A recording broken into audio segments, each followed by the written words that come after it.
कि उधमपुर में national highway बहाल किया गया है। जी हां, जम्मू श्रीनगर नेशनल हाईवे खोला गया है।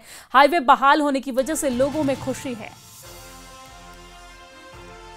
तो बड़ी जानकारी हम आप तक उधमपुर से पहुंचा रहे हैं, जहां पर लगातार बारिश की वजह से, भूस्खलन की वजह से नेशनल हाईवे लगातार बाधित था, जिसकी वजह से लोगों को काफ़ी परेशानियों का सामना करना पड़ रहा था। लोगों को काफ़ी लंबा सफ़र करना पड़ रहा था क्योंकि ये मार्ग बाधित था।